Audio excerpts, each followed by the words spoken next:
भैया आप लोग इतना व्रत करती हो, सोमवार, मंगलवार, शुक्रवार, गुरुवार, एकादशी, द्वादशी, पूर्णिमा, अमावस्या, इतने ना करो, तुम एक ही व्रत कर लो। कौन सा? मौन व्रत। यदि तुम मौन व्रत भी कर लो तो तुम्हारा घर स्वर्ग हो जाए। व्रत एक हफ्ते में 3 व्रत माताएं कर लेती हैं, पर सास से इतना बोलती हैं, बहू से इतना सास टर टर चलता है दिन भर।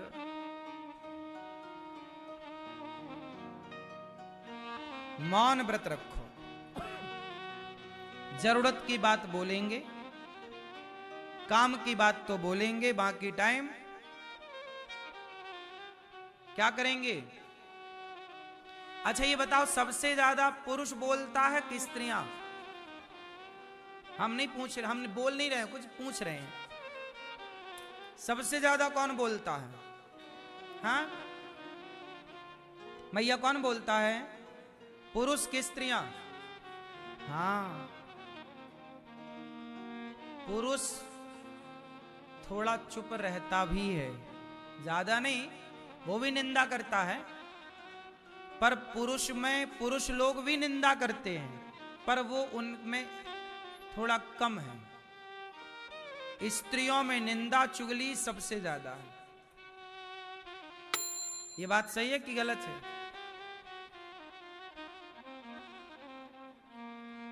मैया, स्त्रियों को जल्दी मोक्ष मिल जाता है, लेकिन उन स्त्रियों को जो निंदा चुगली से बचकर अपने समय को भगवान के चरणों में समर्पित करती हैं, और जो निंदा चुगली ही करती रहती हैं, भगवान उन्हें चुड़ैल बना देते हैं। क्या बना देते हैं? चुड़ैल। आपको चुड़ैल बनना है? निंदा ना करना।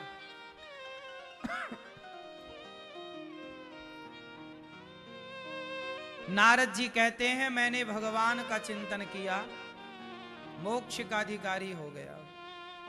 इसलिए समय खूब भगवान के चरणों में लगाओ, नाम काम खूब करो, पर भीतर चलता रहे श्रीमन्नारायण श्रीमन्नारायण।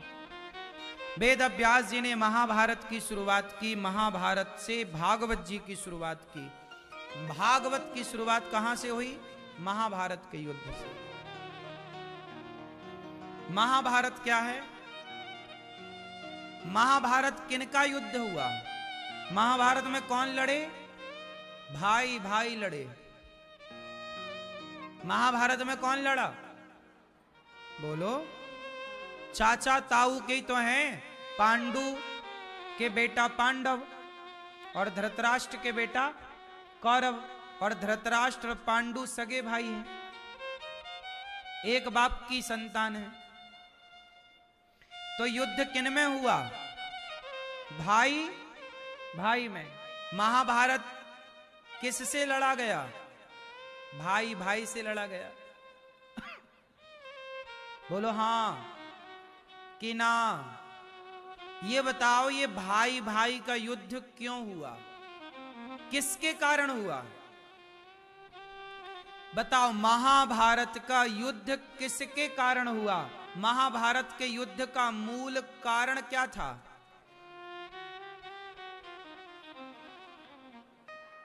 ए मैया, ये भैया बताएंगे हमारे। महाभारत का युद्ध किस कारण से हुआ? आप बताओ। हाँ, नहीं पता? आप बताओ, आगे वाले, किसके कारण? हाँ, महाभारत का युद्ध जो हुआ, मूल वजह थी बंटवारा, जमीन जायदाद। पांडवों की संपत्ति हड़प ली कौरवों ने जुआ में, और धृतराष्ट्र ने बोल दिया था कि आप 12 साल का वनवास और 1 वर्ष का अज्ञातवास पूरा करके आओगे तो हम आपका राज्य लौटा देंगे। इंद्रप्रस्थ, जिसे आज दिल्ली कहते हैं, दिल्ली के राजा थे पांडव, और मेरठ के राजा थे कौरव। मेरठ आज जो है वो पहले की हस्तिनापुर है और आज की दिल्ली पुरानी इंद्रप्रस्थ है। तो क्या बोला पांडवों को धृतराष्ट्र ने कि आप 12 साल का वनवास कराओ, 1 वर्ष का ज्ञातवास कर लेना, हम आपकी संपत्ति लौटा देंगे। जब पांडव आए तब भगवान श्री कृष्ण शांति का प्रस्ताव लेकर आए कि भैया अब पांडवों का धन पांडवों को लौटा दो, आपने कहा था कि पांडवों की संपत्ति लौटाएंगे, लौटाओ। तो दुर्योधन बोला कि मैं सुई की नोक बराबर जमीन भी पांडवों को, जब आपने बोला था कि दूंगा तो अब क्यों बोल रहे हो कि नहीं दूंगा? पहला, आपने ही बोला था कि दूंगा, फिर आप ही बोल रहे हैं कि नहीं दूंगा, पहला। दूसरा, आपने दूसरे की संपत्ति हड़प ली। यदि पांडवों के धन को ना हड़पा होता कौरवों ने, पांडवों की संपत्ति पे कब्जा ना किया होता कौरवों ने, तो क्या महाभारत होता? बोलो बोलो। तो महाभारत की मूल वजह है ठीक से बंटवारा ना होना। इसलिए आप लोगों के घर में भी महाभारत की स्थितियां तब बनती हैं जब आपके बाप दादे भाई भाई का सही बंटवारा नहीं करते। इसलिए आप सबसे मेरी प्रार्थना है कि मरने के पहले, तय होने से पहले अपने घर का ठीक ठीक बंटवारा कर दो। कहीं तुम्हारे मरने के बाद तुम्हारे बच्चे आपस में ना लड़ जाएं, मर ना जाएं। बोलो बात सही है कि गलत है? इसलिए बंटवारा कर दो। बड़े भाई को ये, छोटे भाई को ये, मझले को ये, जितने भी आपके बच्चे हैं 8-10, सब बच्चों को बांट दो। बंटवारा कर दो समय रहते। मैं तो कहता हूं जल्दी बंटवारा कर देना चाहिए, लेकिन बूढ़े लोगों का भी ना मन माया में फंसा है। अपनी कमाई दौलत अब उन्हें बांटने में ना बड़ा दर्द हो रहा, बच्चों को कैसे दे। इनको मालिक बनने का बड़ा शौक रहता है बूढ़े। मैं मुखिया, मैं मालिक, मैं घर का बांट दूंगा तो मैं मालिक, मेरा मालिकाना हक खत्म हो जाएगा। इस चक्कर में ये बुढ़ऊ बांट नहीं रहे।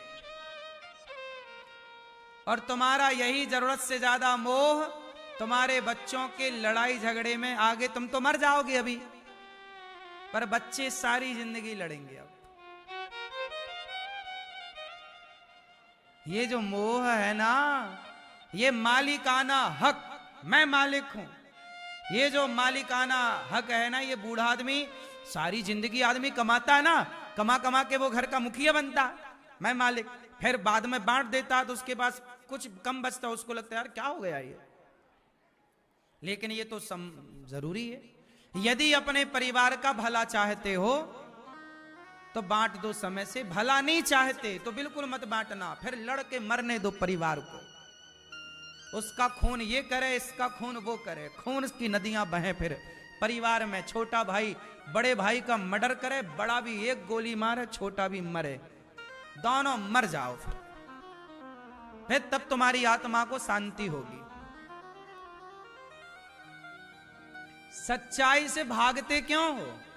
प्रकृति का नियम है कि बंटवारा तो राम लक्ष्मण भरत शत्रुघ्न का भी हुआ है। प्रकृति का नियम है कि भाई भाई का बंटवारा होता है।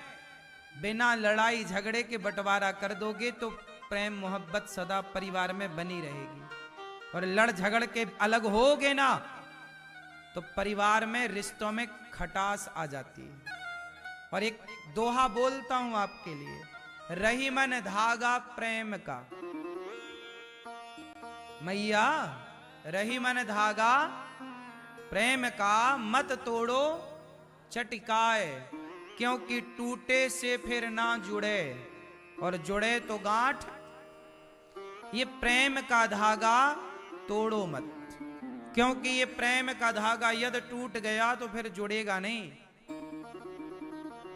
और यदि जुड़ गया तो फिर गांठ पड़ जाएगी। भाई भाई के रिश्ते एक तो हो जाएंगे, पर वो गांठ तो रहेगी ना कि देखो इस भाई ने मेरे साथ ये किया है। तो क्यों ये गांठ भी पैदा हो? भाई भाई के रिश्ते में क्यों गांठ आए? देवरानी जेठानी के रिश्ते में क्यों गांठ आए? ठीक ठीक बंटवारा करना। बूढ़ी बूढ़ी माँ मैया, आप लोग भी सोना चांदी का जरा ठीक से बंटवारा किया करो, तराजू रख के। 1 किलो सोना बड़ी बहू को तो 1 किलो सोना छोटी बहू को। 1 किलो चांदी बड़ी बहू को तो 1 किलो छोटी बहू। ऐसा ना हो कि बड़ी बहू को ज्यादा चला जाए या छोटी बहू को ज्यादा चला जाए, फिर बाकी बची बहू बोलेगी बुढ़िया मुझे कम सोना दिया। और यदि उसके पास तुम रह गई तो खकड़ा रोटी खवाएगी बासी। कम दिया है बुढ़िया ने। बिल्कुल तराजू में ज्यादा मोह नहीं कि ज्यादा उसके पास, या फिर अपना सोना चांदी ना किसी को बताओ ही मत, चुपके से ही दे दो। लेकिन ये भी एक पाप है। आपने किसी को ज्यादा दे दिया, किसी बेटे को कम दिया, तो इससे माँ बाप को पाप लगता है कि बच्चों में आपने मतभेद किया, आपने बच्चों में भेदभाव किया। इसके भागीदार माँ बाप होते हैं। तुम नरक जाओगे। केवल बच्चे नरक नहीं जाते, यदि माँ बाप भेदभाव कर लेते हैं ना बच्चों के साथ, तो माँ बाप भी नरक के गामी होते हैं। इसलिए 2 बच्चे हैं आपके या 4 हैं, तो चारों की तरह चारों में एक भाव रखो, एक सा, भेदभाव नहीं। भेद करने वाले माँ बाप को नरकगामी होना पड़ता है। इसलिए माँ बाप जितने बैठे हैं आप भी जरा सावधान ही रहिए। ये ताली ज्यादा बजा रहे हैं, लगता तुम्हारे साथ भेदभाव किया है तुम्हारे माँ बाप ने, हैं? इसलिए ये बेचारे अब इनके माँ बाप नरक गए होंगे तो सुन की तसल्ली कर रहे हैं, चलो गए तो सही। सही है, माँ बाप भी नरकगामी तो होते ही हैं, इसमें कोई दोषी नहीं है, आप खुद दोषी हैं। तब आप लोग बांट दिए कि नहीं? बंटवारा हो गया कि नहीं आप लोगों का? क्यों दादाजी? छोरा छोरी को लड़का बच्चों को बांट दिया, सब बंटवारा वगैरह हो गया कि नहीं? आपसे पूछ रहे हैं। एक ही बेटा, बढ़िया, ये अच्छा है, एक वाले बांटने नहीं है, बाकी लोग बांट देना। मैया अभी तुमने नहीं बांटा, ये मैया नहीं बांटा अभी तक, बांट दिया है, सब बांट दिए। कुछ सोना वोना रखना 4-6 किलो अपने पास बचा के, बहू सेवा करती रहेगी इसी बहाने। थोड़ा बुढ़ापे में अपने पास भी रखना चाहिए, सब नहीं बांट देना भाव में। कुछ संपत्ति जमीन जायदाद सोना अपने पास भी रखना, 2-4 एकड़ जमीन अपने पास के भैया हमारी पास है, जो हमारी सेवा करेगा उसे थोड़ा ज्यादा मिल जाएगा, जो सेवा नहीं करेगा उसे थोड़ा कम मिलेगा, जो सेवा करे उसे ज्यादा मिलना चाहिए। जैसे 10 एकड़ जमीन है आपकी और 2 बेटे हैं, तो आप ऐसा करो कि 3.5 एकड़ बांट दो, है ना? बड़े बेटे को 3.5, छोटे बेटे को 3.5, कितनी हो गई?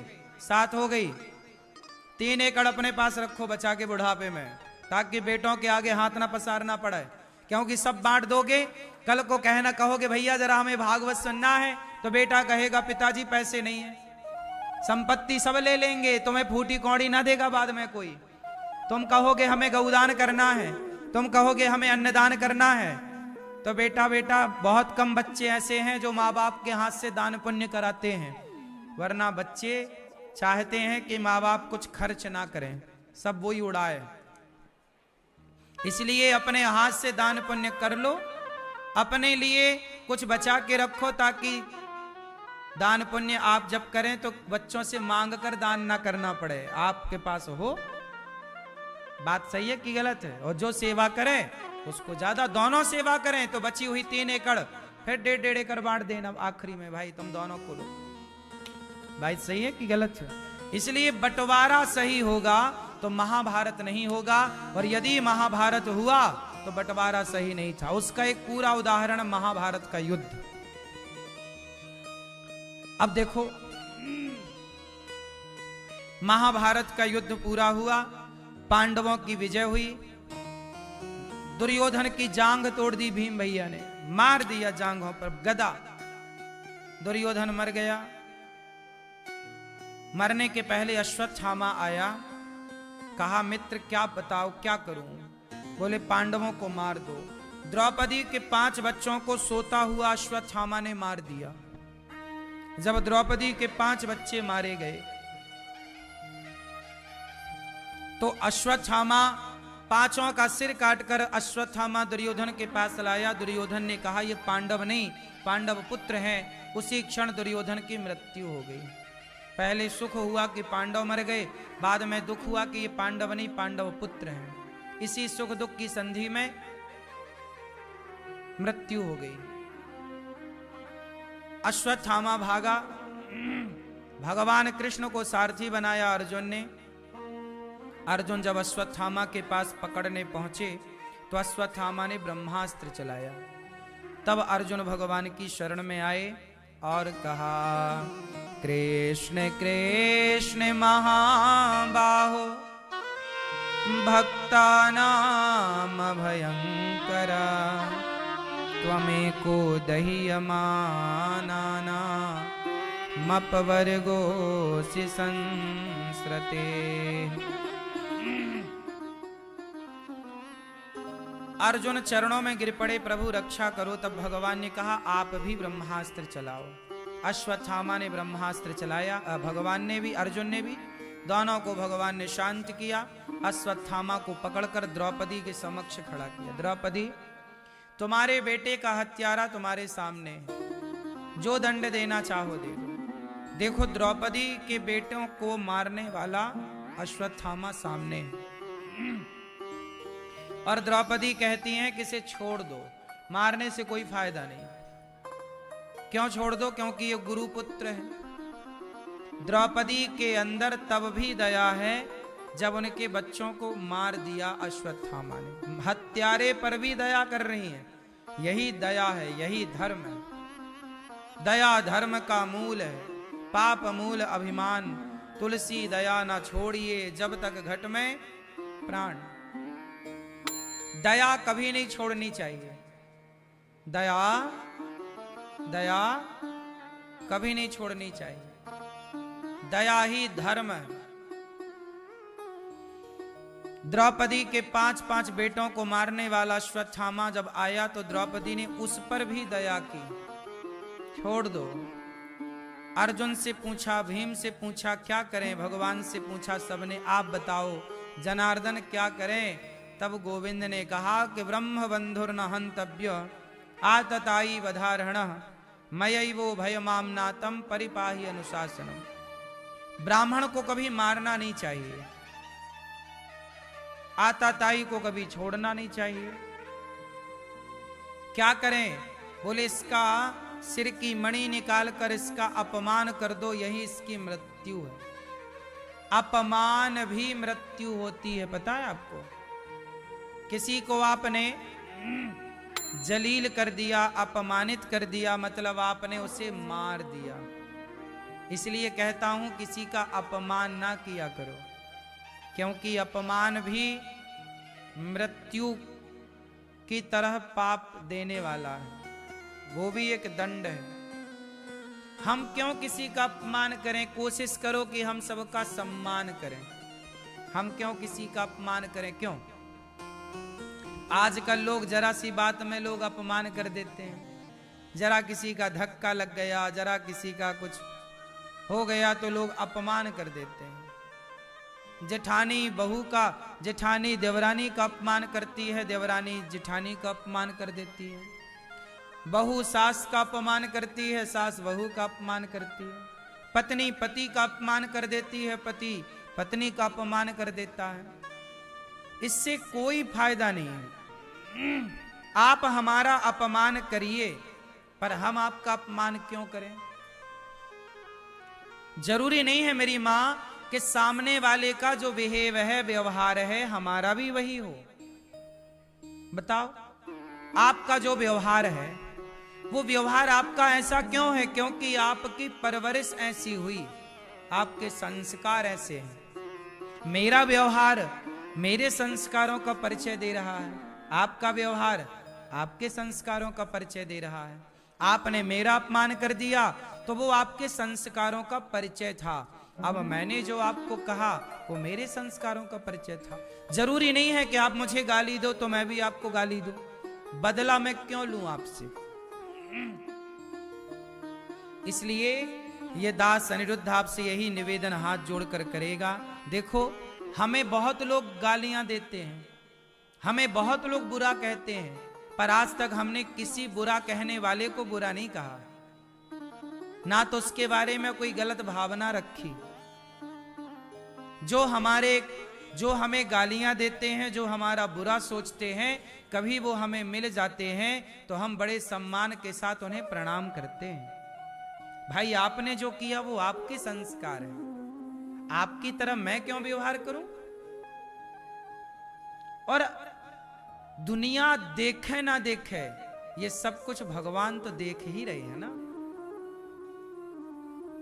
इसलिए आप ये मत सोचा करो कि लोग देख रहे हैं। नहीं, लोग देख रहे हैं या नहीं देख रहे हैं इससे कोई फर्क नहीं पड़ता, भगवान सब देख रहे हैं। इसलिए आपको संसार की तरह नहीं बनना, लोगों की तरह नहीं बनना। ऐसा ना हो कि आपके परिवार में आपको किसी ने गाली दी, कुछ उल्टा कहा, तो आप भी उसी की तरह बोलने लग जाएं। ऐसा नहीं। कुत्ता आपको देखकर भौंकता है, इसमें गलती कुत्ते की है कि आपकी? कुत्ता आपको देखकर भौंकता है तो गलती आपकी है या कुत्ते की? जोर से, जोर से, जोर से। किसकी? कुत्ते की क्या गलती है? कुत्ते का तो स्वभाव ही भौंकना है, वो कभी स्तुति तो कर नहीं सकता। कुत्ता कभी कह सकता है कि ओम जय जगदीश हरे? क्या ये लाइन कुत्ता बोल सकता है? बोलो। कुत्ता कभी नहीं बोल सकता ओम जय जगदीश हरे। कुत्ता तो जब भी बोलेगा तो भौं भौं ही करेगा। आपको देखकर कुत्ता भौंक रहा है तो क्या आप भी कुत्ते को देखकर भौंकने लग जाएंगे? वो कुत्ते का स्वभाव है भौंकना। ऐसे समाज में कुछ लोगों का स्वभाव ही होता है उल्टा सीधा बोलना, भौंकना, निंदा करना, कुछ भी। उनकी तरह आप मत बनिए। क्यों मैया? आप अपने रास्ते चलिए। हाथी चलता है ना तो हाथी को देखकर कुत्ते भौंकते हैं। बात सही है कि गलत है? कुत्ते को हाथी से क्या दिक्कत है? कुछ भी नहीं। कौन से कुत्ते का रोटी, कुत्ते की रोटी कौन हाथी छीन रहा है? जय श्री राधे राधे भक्तों, जय श्रीमन नारायण, जय श्री राधे राधे। गुरु जी महाराज ने बताया कि हमें कौन कौन से व्रत करने चाहिए और कौन कौन से नहीं करने चाहिए। जय श्री राधे।